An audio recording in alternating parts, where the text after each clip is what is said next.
خدنا في الجزء الأول Traditional File Based System Database Approach Database Fundamental.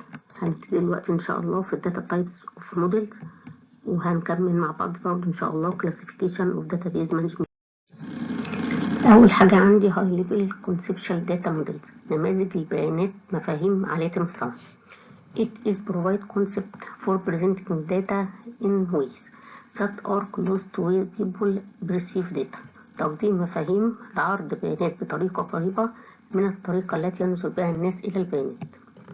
A typical example is the entity relationship model, which we use main concept like entity, attribute and relationship. هنا بيدينا مثال لنماذج علاقة بيستخدم لمفاهيم رئيسية. الانتيتي هي المدخلات اللي بيتم إدخالها لقواعد البيانات. الاتريبيوت صفة المدخل دوت زي النص أو الرقم أو التاريخ. العلاقة بيقصد بيها علاقة بين الجداول عشان أقدر أطلع تقارير متشابهة من الجداول المختلفة. An entity represent a really world object such as an employee or project. يمثل كائن حقيقي مثل موظف أو مشروع. يعني ممكن دخل الانتيتي ده يكون موظف أو يكون مشروع، أقدر أدخل البيانات الخاصة بكل واحد منهم. The entity has attributes that represent properties such as an employee name, address and date birth. يحتوي الكائن على سمات تمثل خصائص مثل اسم الموظف وعنوانه وتاريخه وميلاده. هنا بنتكلم بقى على الصفة بتاعة المدخل اللي هي الانتيتي، وهنا مثلها لي اسم الموظف أو عنوانه أو تاريخ الميلاد. A relationship represents an association among entity. تمثل ارتباط بين الكائنات. يعني أنا دلوقتي عندي مشروع دخلت كل البيانات بتاعته وعندي الموظفين اللي بيعملوا في المشروع، فأنا ممكن أطلع بيان كل موظف شغال في اسم المشروع بتاعه. For example, an employee works on many projects. A relationship exists between the employee and each project. هنا قال لنا هوت إن في موظف يعمل في عديد من المشاريع توجد علاقة بين الموظف وكل مشروع. تاني نوع عندي Record Based Logical Data Models، نماذج البيانات المنطقية القائمة على السجلات. Provide concept user can understand but are not too far from the way data is stored in the computer. توفير المفاهيم التي يمكن للمستخدم فهمها ولكنها ليست بعيدة جدا عن الطريقة التي يتم تخزين البيانات في الكمبيوتر. 3 well-known data models of this type are relation data models, network data models and hierarchy data models. 3 نماذج بيانات معروفة من هذا النوع هي نماذج البيانات العلاقية، نماذج بيانات الشبكة، نماذج البيانات الهرمية. أول نموذج عندي the relation model represent data as relation or tables. يعني هو يقصد هنا إن أول نوع عندي من النماذج معروفة من النوع بتاع الريكورد بيزد لوجيك داتا موديل هو النموذج العلاقي، هو بيتمثل في جدول أو علاقة.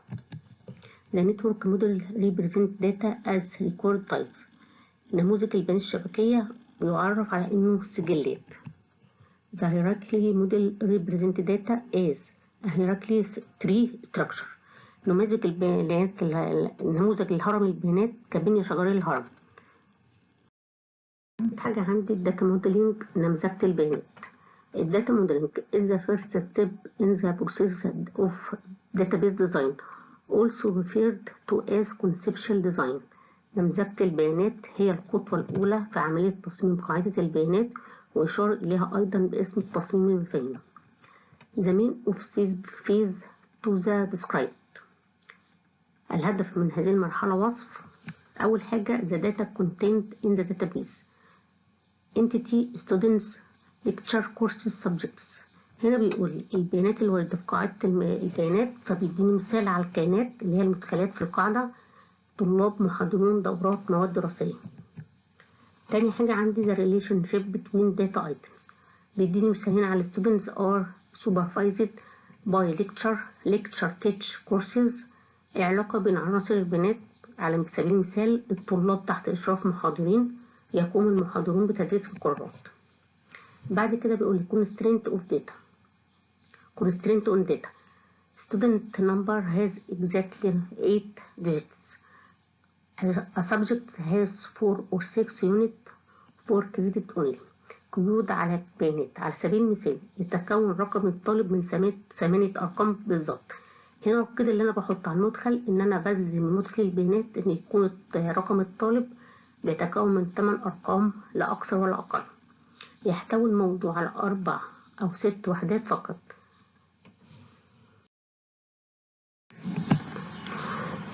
بيقول in this second steps the data items, the relationship and the constraint all expressed using the concept provided by the high level data modeling. الخطوة الثانية في عناصر البيانات يتم التعبير عن العلاقات والقيود باستخدام مفاهيم يوفرها نماذج البيانات على المستوى.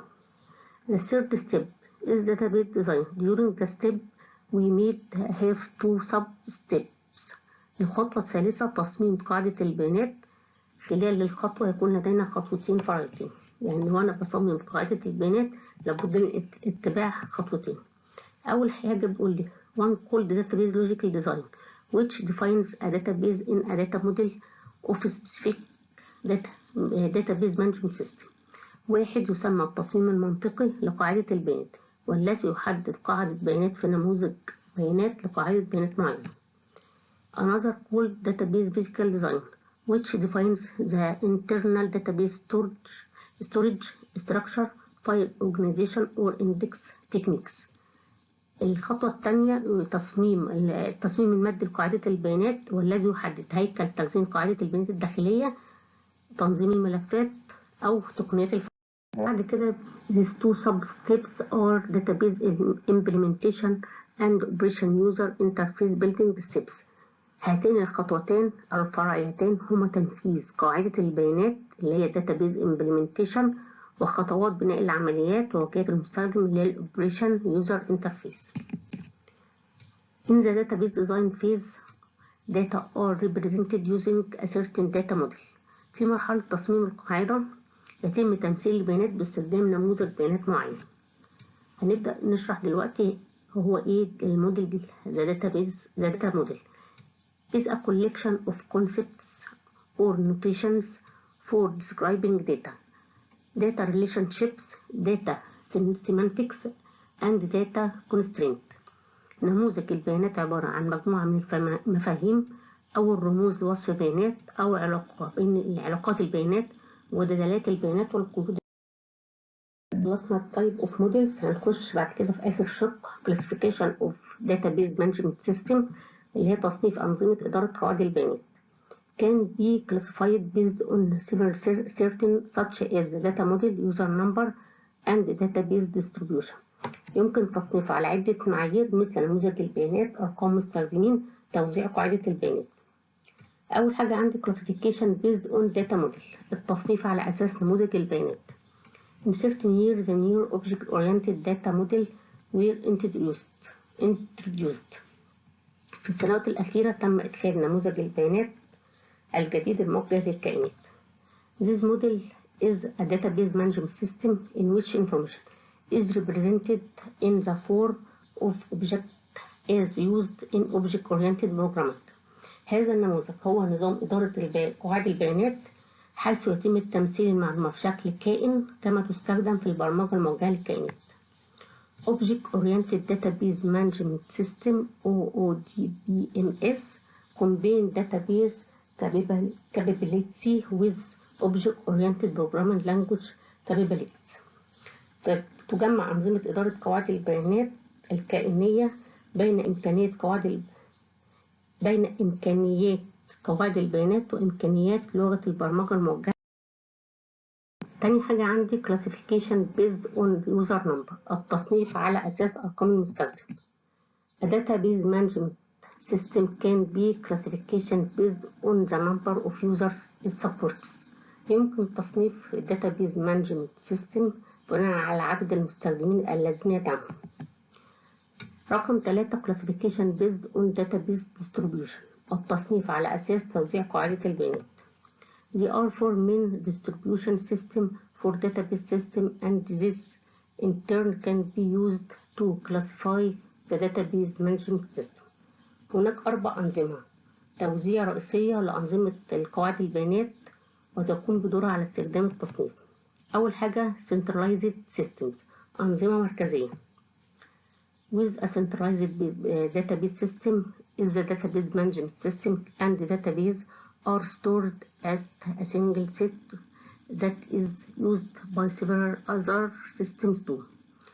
مع نظام قاعدة البيانات المركزية يتم تخزين الداتابيز مانجمنت سيستم اللي هي إدارة قواعد البيانات وقاعدة البيانات في موقع واحد واستخدمه العديد من الأنظمة الأخرى.